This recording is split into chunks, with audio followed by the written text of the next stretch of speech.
السلام عليكم ورحمة الله وبركاته، وحلقة جديدة من برنامج أدهم في الملاعب، وحلقة محلية. دور نايل يشتعل ما بين بيراميدز والأهلي، والفارق يتحول إلى نقطة بعد خسارة نادي بيراميدز أمام فاركو في ماتش مدوي. والزمالك باي باي كمبورة، مع السلامة. حلقة مليانة تفاصيل جدا. لو وصلك الفيديو اعمل سبسكرايب للقناة وفعل جرس التنبيهات عشان يوصلك كل جديد أول بأول.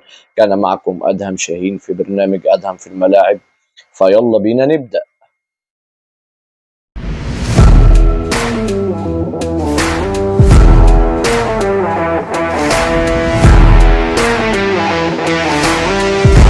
راح الدوري يا جدعان، راح الدوري. قال لك الزمالك الدوري يبقى في الملعب، ولسه في الملعب وبسير وبتاع. يعني انا بصراحه، انا مشجعين الزمالك اللي انا واحد منهم، يعني انا جالي خلاص ضيق تنفس، هيجي لي جلطه يا جماعه، هيجي لي جلطه. احنا بندافع. نادي الزمالك ما بقاش زمالك خلاص. على رأي حفيظ دراجة، قال له السيتي ما عادش مان سيتي، ولا جوارديولا بقى جوارديولا، ولا دي بروين بقى دي بروين. نادي الزمالك بقى كده. نادي الزمالك خلاص هويته راحت. نادي الزمالك جاب ناصر منسي.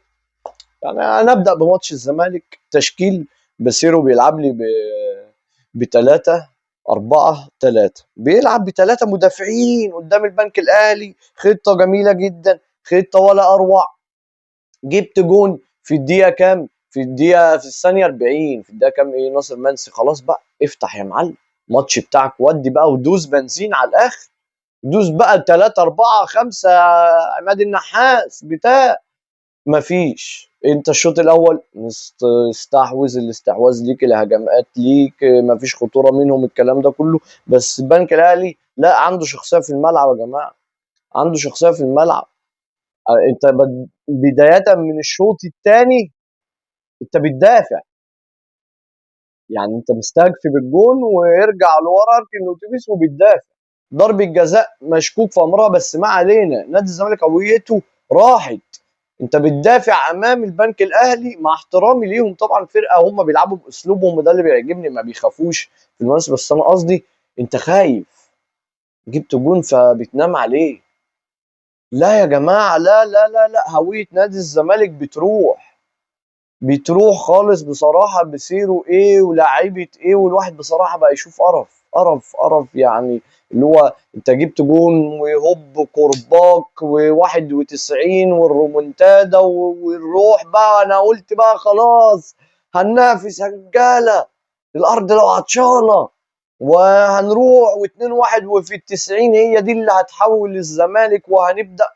مفيش يا معلم، مفيش يا معلم. يا النور خلص الكلام بعدها في ثانيتين. تقول لي دوري في الملعب؟ ده احنا مش هنخش الكونفدراليه والله.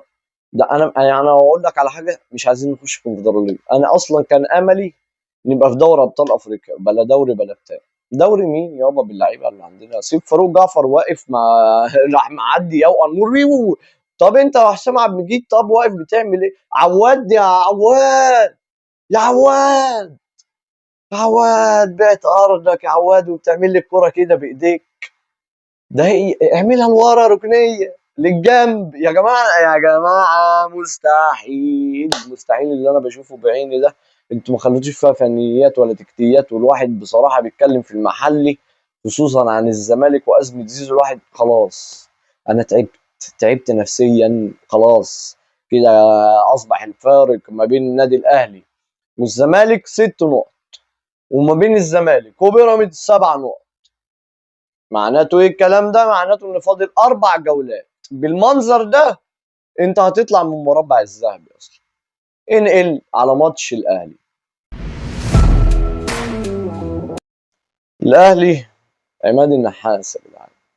عماد النحاس وانا صغير كان عندنا كمبيوتر كده، كان بيجي في كارت ميموري الاهداف والمهمه بتاعت الاهلي والزمالك والماتشات بقى ومنتخب مصر، وكان اسامه حسني والاهلي والترجي وميم الشربيني والحاجات دي. كنت صغير انا بتفرج على الحاجات دي. فكان منهم عماد النحاس يعني. طبعا راجل كابتن عماد النحاس قيمه وقامه كبيره، ومدافع من المدافعين التاريخيين على مدار مصر. انت بتتكلم امبارح ماتش النادي الاهلي.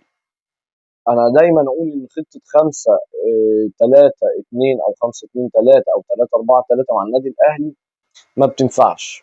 هي 3 4 3 نفعت مع نادي الزمالك فيريرا فقط، حتى هو بيصيروا بيحاول ما فيش مع فيريرا فقط، وكانت ناشئين، عيال صغيره، كانت لسه هو اللي مطلعهم. عشان كده هو اسمه بروفيسير، هو اسمه كده عشان كده، يعني هو محاضر، استاذ، استاذ في مجال التدريب.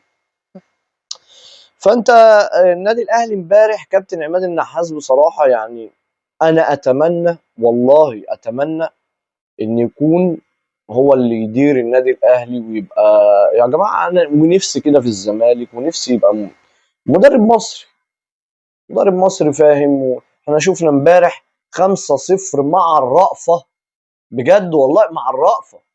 انا يا جماعه الماتش امام عاشور بالذات مضيع 5 اجوان، انت الماتش ده يخلص مستريح لو انت الفينش بتاعك سليم على المرمى، يخلص 10-0 والله ما ببالغ.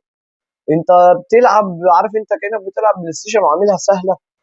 مفيش يا جماعه، انت استحواذ تيكي تاكا، وحسين الشحات بيجيب اجوان، ومحمد هاني بيجيب جون، وبن شرقي بيلم الحارس، وامام عاشور. ولولا سيحه حارس مرمى حرس الحدود فعلا كانت خلصت 10. النادي الاهلي دلوقتي بعد ماتش امبارح رغم ان هو كسبان 5-0 بيفاوض سيحه في الموسم الجاي يكون مع النادي الاهلي. انت بتتكلم اول جون في الدقيقه 10 طاهر محمد طاهر خلص الكلام، بعد كده نبيل كوكا في الدقيقه 27، بعد كده وسام ابو علي في الدقيقه 55، تورته بقى وحفله وكله هيسجل، حسين الشحات في الدقيقه 73، محمد هاني في الدقيقه بلس 90. بيثبت خلاص خساره فاركو بتاعت بيراميدز ولعت الدنيا كده رسميا. من اللي حصل من الجوله الرابعه الزمالك باي باي كمبوره، خلاص كده ينافس بقى على الرابع والثالث والحاجات دي، والنادي الاهلي وبيراميدز منافسه. معنى ان الاهلي كسب امبارح 5-0 يبقى كده تمام وفله ولا؟ لا، حرس الحدود ماتش مش مقياس جدا. كسب قبل كده في اول الموسم 5-1 سيراميكا بيتهيألي، و5-2، بعد كده مستوى كان وحش جدا. لا بس في حاله فوقان، اللعيبه بتلعب بروح. الخطه 4-2-3-1 ما بيفتيش، مش محتاجه فتي، هي دي الملائمه للنادي الاهلي. انت عندك الاهلي في الجولات اللي جايه، عشان بس ايه نحسبها مع بعض كده نشوف ايه ايه الدنيا. المصري هيلاعب المصري، سيراميكا كليوباترا، البنك الاهلي، فاركو. 4 ماتشات، ماتشات كؤوس بجد. الاربع فرق الدوري السنه دي بجد والله فرق محترمه جدا ولاعيبه محترمه بقى عندهم جراءه وكل فريق بيفرض بيلعب باسلوبه. يعني انت المصري اسلوبه معروف، انا ما يجيش فيها اجوان، جبت جون تمام بس مش هيجي فيها اجوان بسهوله يعني. ده المصري. هتيجي لسيراميكا اسلوب والكره الهجوميه والضغط العالي ويا رباه والكلام زي السوبر، زي ما شفنا عمل ماتش جيم على النادي الاهلي فظيع ايمن الرمادي. انت بتتكلم في فاركو، فاركو ولا مين، فاركو ولا مين؟ بس سيراميكا برضو دلوقتي، وكانت ايام ايمن رمادي طبعا غير، يعني مع علي ماهر برضو ليه اسلوبه وليه كل الاحترام. انت بتتكلم الماتش اللي بعديه بنك الاهلي، احنا شفنا البنك الاهلي عمل ايه مع الزمالك، فاركو كسب بيراميدز. فانت النادي الاهلي منافسه على اللقب، مفيش يعني خلاص انت ما ينفعش تتعادل. نيجي الناحيه الثانيه بيراميدز اسهل ماتش فيهم الزمالك. بيراميدز يا جماعه والله يعني انا بقول كده مستاء، مستاء. المفروض ان انا بقى زملكاوي ودافع، انا بقول الحق والله. يعني الواحد ما هو ده من كتر برضه حب في الفريق، لما بتتحول الحاله الى كده في جوان شغف فبتبقى مستاء. والله الواحد بيتكلم من قلبه بجد، يعني بعيد بقى عن فنيات عن اي حاجه، الواحد فعلا يعني على الورق، على الورق والله ما بهزر. يعني بيراميدز هيلاعب، هقول لك هيلاعب مين، البنك الاهلي. البنك الاهلي الماتش الجاي، بعديه على طول الزمالك، بعديه على طول بتروجيت، بعديها النهائي مباراة الذهاب صن داونز، دي خلي بالك ده الفرق بقى هنا. وبعد كده هيلعب الجولة الأخيرة مع سيراميكا. بيراميدز مشواره أصعب.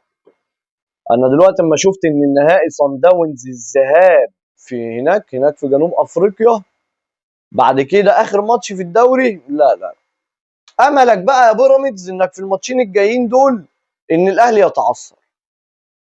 لكن بيراميدز بصراحة لو عدى وخد الدوري بمباراة الذهاب بتاعت نهائي افريقيا دي، هو اكيد معلش مع احترامي، انت لو جيت انا كفريق او كمدرب هروح لنهائي دوري ابطال افريقيا لاول مره في التاريخ وعايز اعمل انجاز، وبرده الدوري نفس الكلام عايز اعمل انجاز، هتختار ايه؟ لازم هتضحي.